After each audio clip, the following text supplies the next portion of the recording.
As evidências da nova vida. As evidências da nova vida, parte 1. Quero chamar a sua atenção para o texto da Palavra do Senhor que se encontra na carta de Paulo aos Efésios, no capítulo 4, a partir do verso 17, nós iremos até o verso 24. Estamos assim caminhando em nosso momento expositivo, em nossa série de mensagens expositivas sobre a carta de Paulo aos Efésios. Já vimos nos 3 primeiros capítulos dessa carta que Paulo procurou enfatizar a transformação ocorrida na vida dos Efésios quando eles foram resgatados pela graça, alcançados pela graça salvadora do Senhor Jesus Cristo. Paulo então procura enfatizar nesses 3 primeiros capítulos a mudança, a transformação que ocorreu em suas vidas. Antes mortos e agora vivos em Cristo Jesus. Antes separados, afastados, completamente distantes de Deus, mas a partir de agora fazem parte da família de Deus. A partir daquele momento estavam integrados no reino de Deus, participantes, portanto, do corpo de Cristo, como um só povo. O povo portanto, do Senhor. Quando Paulo entra no capítulo 4, ele então estabelece uma ligação entre este entendimento de que os efésios, uma vez crendo em Cristo, não estavam mais distantes de Deus, mas faziam parte do corpo de Cristo. Paulo então enfatiza a necessidade da busca da unidade da igreja. Existe uma só igreja que submete a um só Senhor. E diante desse Senhor, de um corpo único de Cristo Jesus, há, portanto, o compromisso do Senhor em relação a nós, e nós em relação uns aos outros e com o próprio Senhor, de juntos buscarmos a unidade com vistas ao crescimento e, consequentemente, à exaltação e glorificação do nome do Senhor Jesus Cristo. Paulo agora, a partir do verso 17, procura então mostrar aos Efésios algo muito importante, algo muito especial. Ele passa então a partir desse ponto a falar da vida prática.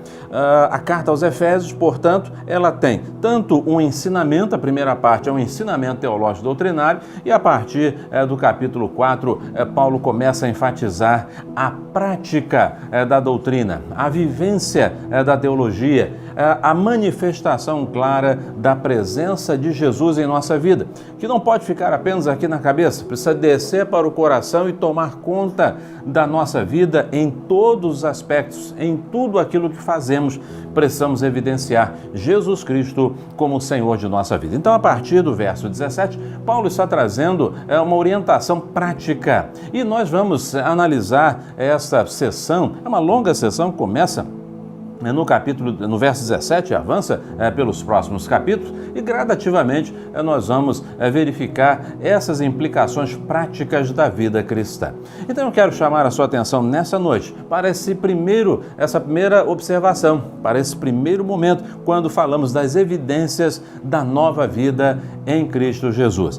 Efésios capítulo 4, a partir do verso 17, a Bíblia diz assim: Portanto, digo e dou testemunho no Senhor, que não andeis mais como andam os gentios em pensamentos fúteis, obscurecidos no entendimento, separados da vida de Deus pela ignorância e dureza do coração. Havendo se tornado insensíveis, entregaram-se à devassidão, para cometer com avidez todo tipo de impureza. Mas vós não aprendestes assim de Cristo, se é que de fato ouvistes, nele fostes instruídos, conforme a verdade que está em Jesus, a vos despir do velho homem, do vosso procedimento anterior, que se corrompe pelos desejos maus e enganadores, e a vos renovar no espírito da vossa mente, e a vos revestir do novo homem, criado segundo Deus, em verdadeira justiça e santidade. Amém. A vida nova em Cristo Jesus, as evidências da vida nova em Cristo Jesus. O apóstolo Paulo começa esta sessão lembrando ou afirmando da seguinte maneira: portanto digo, afirmo e dou testemunho no Senhor, que não andeis mais como andam os gentios. O apóstolo Paulo está fazendo uma lembrança, portanto, e evocando um novo procedimento, fazendo com que os efésios lembrem, primeiro, que são novas criaturas. Se são novas criaturas em Cristo Jesus, o seu andar precisa ser condizente com a sua nova condição. Não andem como os gentios andam, não andem como vocês andavam antigamente. Andar nesse contexto, no contexto bíblico, normalmente, neste caso, aponta para a vivência. Não vivam mais, não deem curso à sua vida mais como era anteriormente. A vida de vocês é nova, não é isso? A vida de vocês experimentou uma mudança, não é verdade? Então, se a vida mudou, se Jesus Cristo está presente, se Jesus já operou o novo nascimento, então é fundamental que o caminhar, que o andar, que o curso da vida seja outro também. Não é possível ter Cristo no coração. Não é possível ser uma nova criatura em Cristo fazendo as coisas velhas, vivendo da forma anterior, seguindo o caminho anterior. Paulo então está dizendo, não andeis mais como andam os gentios. Mas os efésios eram gentios. Sim, eles eram gentios. Mudou a nacionalidade, mudou a origem, Jesus vem e muda. Não é essa a implicação. Não, Paulo não está falando aqui de gentios por nacionalidade, por pertencimento a este ou aquele povo. Paulo está falando de gentios no sentido espiritual. Não são mais desconhecidos de Deus. Vocês não estão mais longe de Deus. Vocês não são mais estranhos para Deus. Vocês não são mais gentios no sentido espiritual. Vocês não são mais não cristãos, não crentes. Vocês agora têm uma nova natureza espiritual. Portanto, devem andar de acordo com esta nova natureza. E ele então destaca alguns elementos fundamentais que marcam o andar do gentio. Isto é, daquele que não está vivendo a nova vida em Cristo, daquele que não conhece Jesus Cristo como seu Salvador, como seu Senhor. Então ele diz, não andeis mais como andam os gentios em pensamentos fúteis. São vaidades passageiras, vaidades e interesses vazios que ocupam, portanto, os pensamentos. Aquele que anda longe do Senhor Jesus alimenta incontáveis pensamentos que são passageiros. Muitas vezes constroem a sua vida, ocupam todo o seu pensamento com aquilo que não vai prosperar e não vai avançar pela eternidade. Paulo diz assim, não andeis mais como gentios, com pensamentos fúteis, com vaidades passageiras, com interesses vazios que não levam a coisa alguma a não ser para posições completamente distantes da presença do Senhor. Paulo vai mais além e diz assim, não apenas pensamentos fúteis, mas obscurecidos no entendimento. Uma mente obscurecida, uma mente fechada ao Evangelho, com um entendimento equivocado a respeito do Evangelho, sem perceber o caminho perigoso no qual está seguindo. A mente obscurecida é aquela que se fecha. E por mais que haja o alerta de Deus, o alerta da palavra de Deus, por mais que haja o convite para uma volta para Deus, a mente está fechada, a mente está obscurecida, não há condições do entendimento do Evangelho. Fechou-se para Deus, fechou-se para o Evangelho de Cristo Jesus. Mas Paulo diz assim, não apenas obscurecido, não apenas em pensamentos fúteis, obscurecidos no entendimento, mas também separados da vida de Deus. Deus é a fonte da verdadeira vida. Há muitas pessoas que estão estragando a sua vida, destruindo a sua vida, impondo situações devastadoras às suas próprias vidas e muitas vezes acreditam que estão vivendo a vida. Muitas pessoas dizem, eu estou vivendo a minha vida, eu sou feliz, eu estou fazendo o que eu quero, mas não conseguem entender pelos seus pensamentos fúteis, por estarem com a mente obscurecida e por estarem separados da vida de Deus, não conseguem entender que o caminho pelo qual estão percorrendo é um caminho de destruição, é um caminho de morte, é um caminho que está totalmente iludido com uma vida que não existe.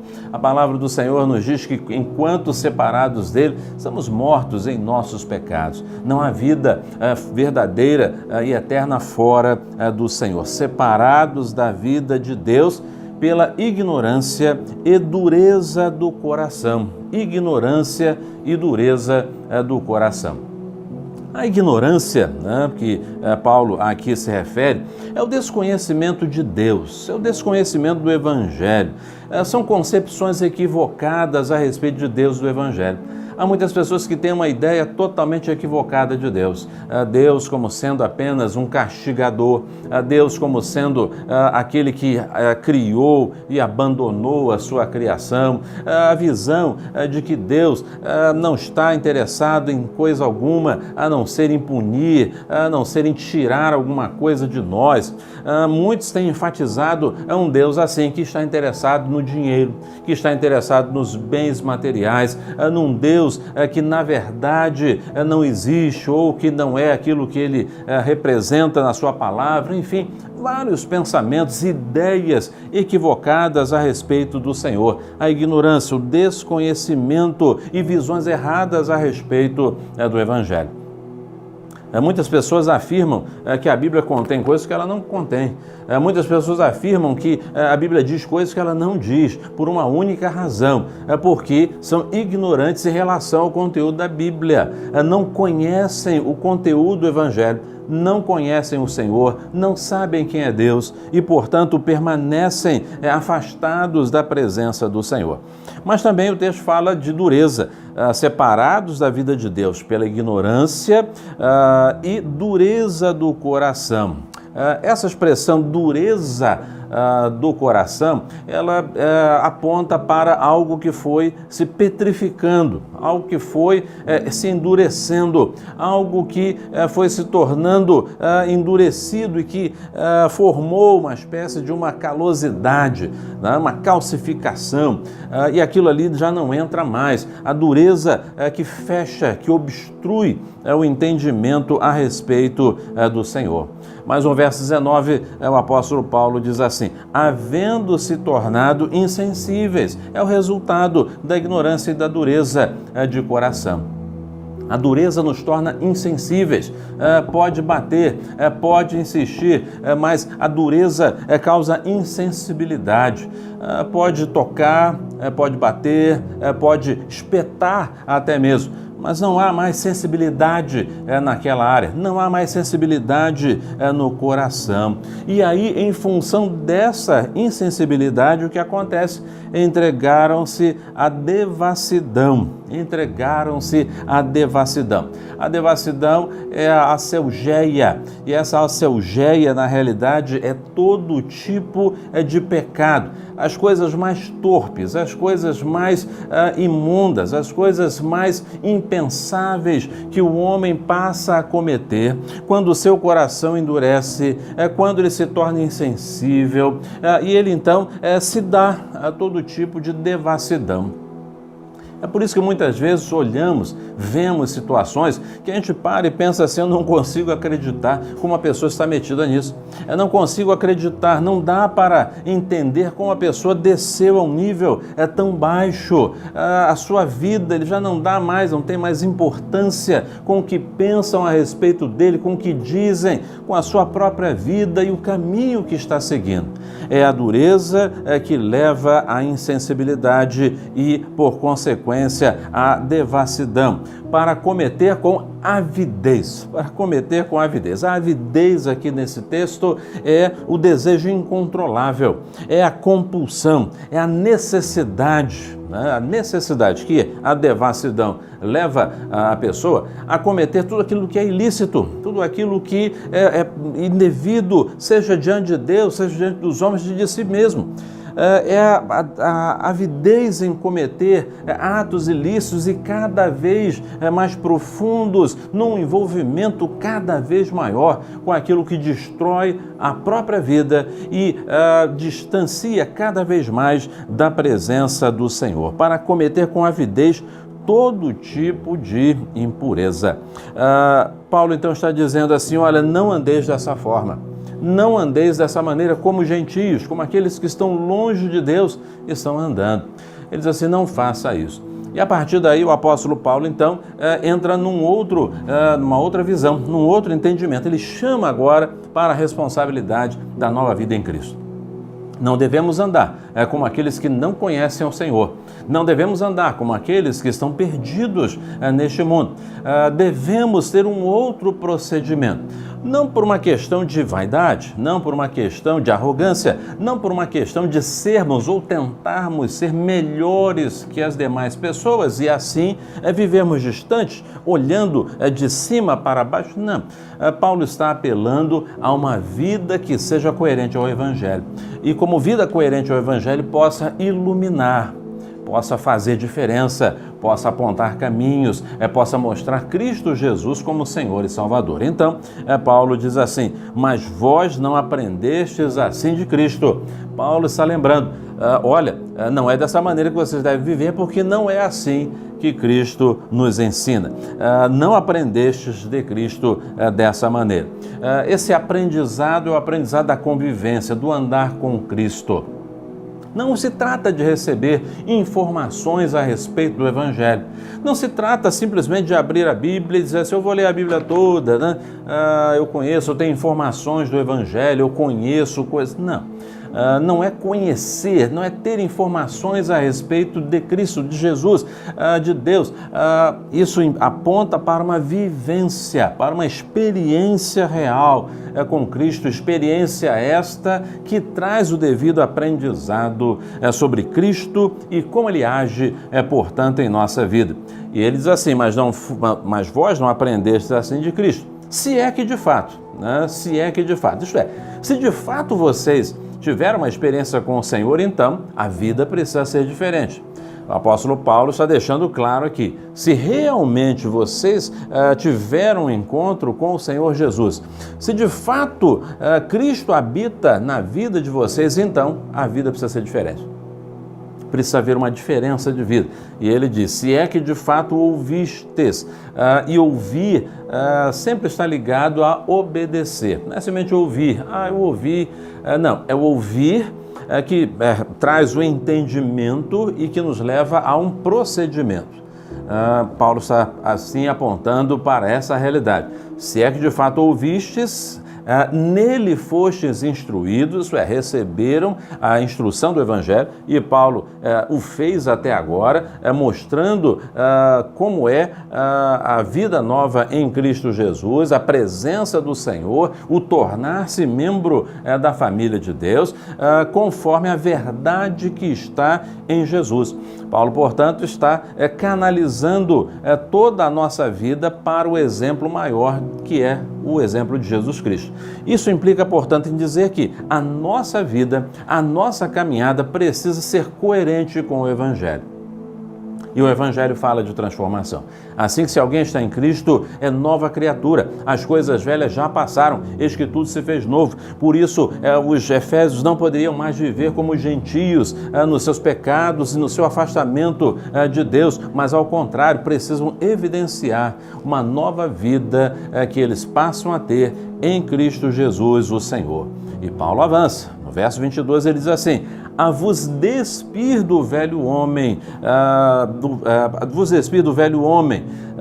Paulo está dizendo que era necessário que o velho homem, as coisas velhas, ficassem para trás.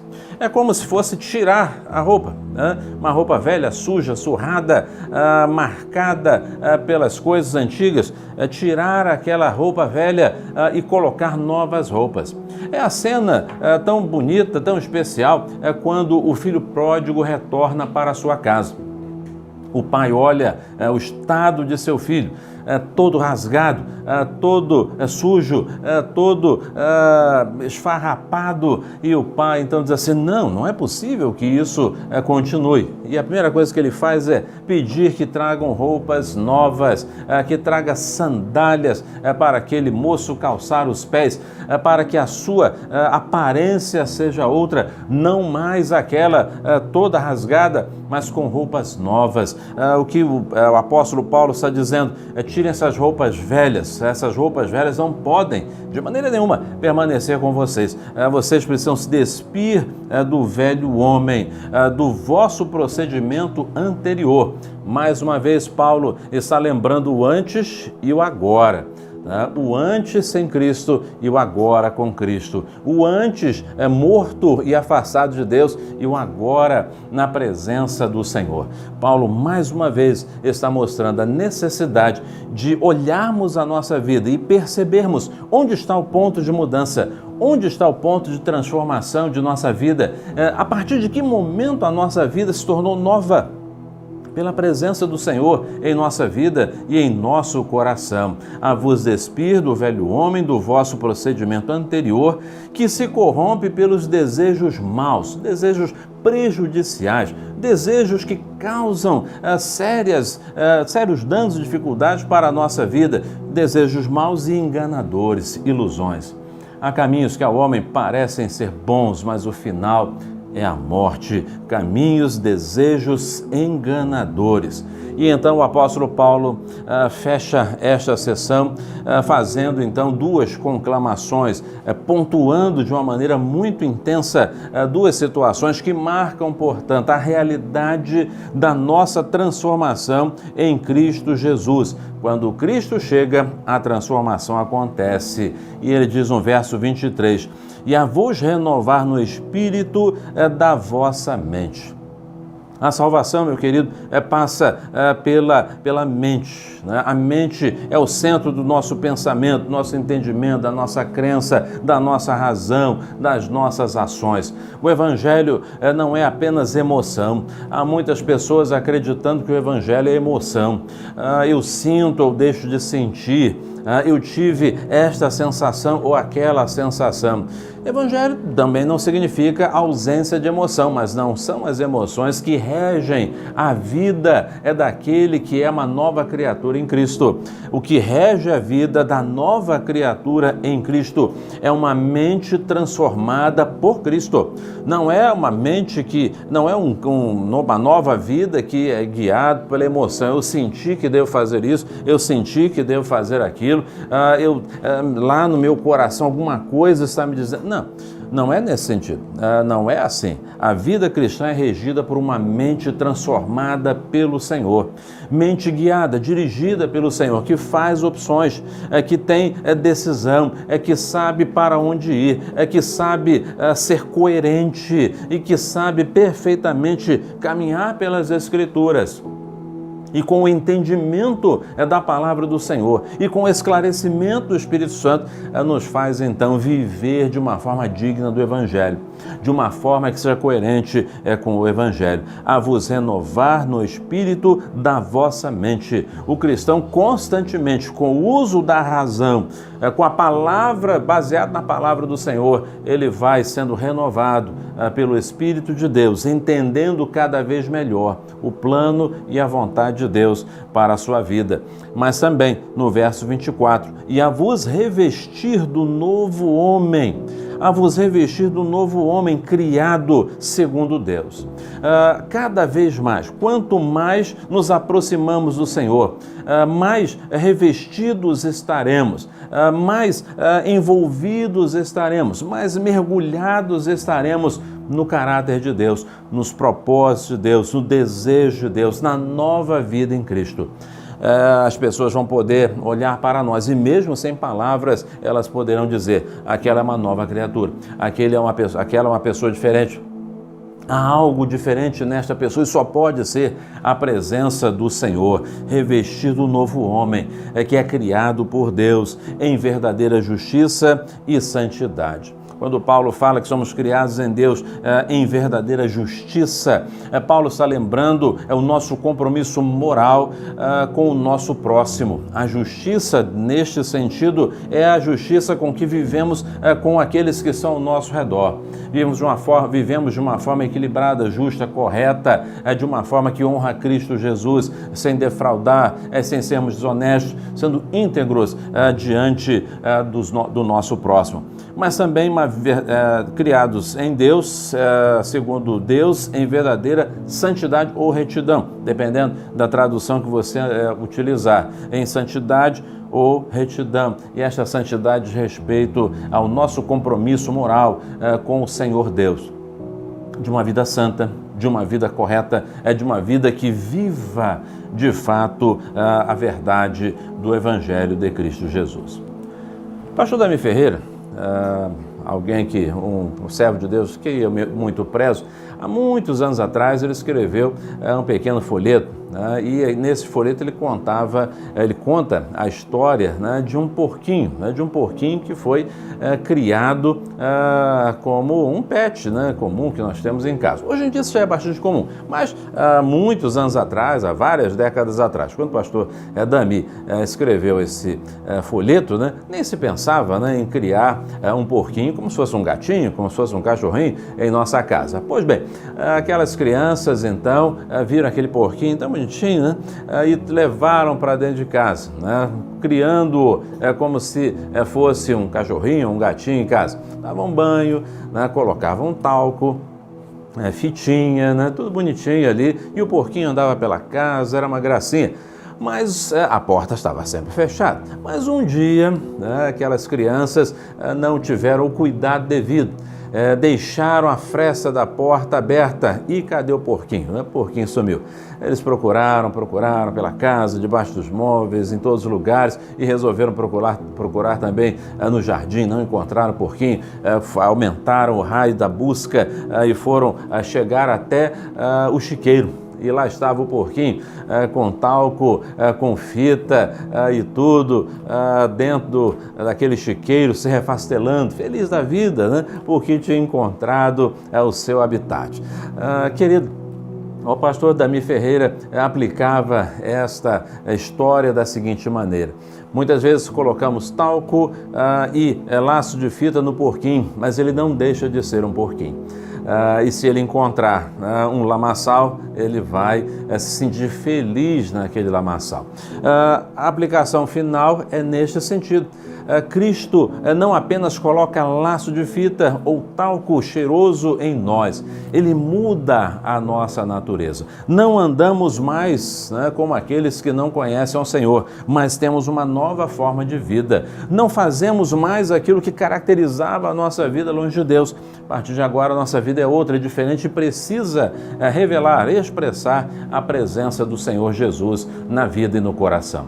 Você tem vivido de uma forma diferente? Ou você tem apenas ido à igreja, lido a Bíblia, participado dos cultos, entregue dízimos e ofertas?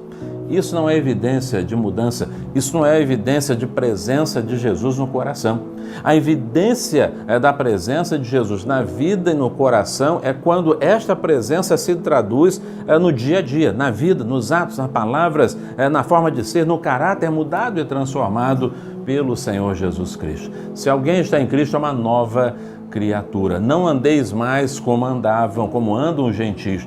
É mudança, é transformação. Se Cristo chegou e não houve transformação, é porque na realidade ele não chegou. Quando Cristo chega, há transformação. Há transformação em sua vida, há mudança em sua vida. Você pode olhar para a sua vida e as pessoas podem olhar para a sua vida e atestarem mudança, transformação pela presença de Jesus. Se ainda não há transformação, meu querido, minha querida, é hora de entregar a sua vida a Jesus. É hora de dizer: Senhor Jesus, eu entendo a Tua palavra e eu peço que o Senhor entre em minha vida, que o Senhor perdoe os meus pecados, que o Senhor transforme a minha vida, que o Senhor me revista do novo homem, da nova mulher, do novo ser em Cristo Jesus neste momento. Vamos orar? Querido Deus, neste momento, obrigado por Tua palavra, é a nossa gratidão. Obrigado porque a Tua palavra mostra com verdade o Teu Evangelho, aquilo que é preciso acontecer e aquilo que Jesus faz em nossa vida. Neste momento, Pai, eu quero pedir que o Senhor estenda a Tua mão sobre esta pessoa que está me ouvindo nesta hora, a fim de que a transformação em Cristo Jesus possa acontecer neste momento. Que Jesus seja recebido no coração, Que o Senhor possa perdoar, transformar vidas e revestir, ó Deus, este ou esta que me ouve, do novo ser, da nova criação em Cristo Jesus. Ó Deus amado, eu quero pedir que o Senhor abençoe a Igreja Batista Memorial de Teresópolis e seus integrantes, para que vivam de acordo com o ensino do Evangelho, para que realmente deem a cada momento e por onde passarem nesta cidade ou por onde estiverem, que o Senhor permita que possam dar o bom testemunho de uma nova vida, de uma nova criação em Cristo Jesus, o Senhor. Continue nos abençoando, Pai. Continue esclarecendo nosso coração acerca da Tua palavra e ajuda-nos a cumpri-la para que o Teu nome seja glorificado através de nossa vida. Em nome de Jesus nós oramos. Amém.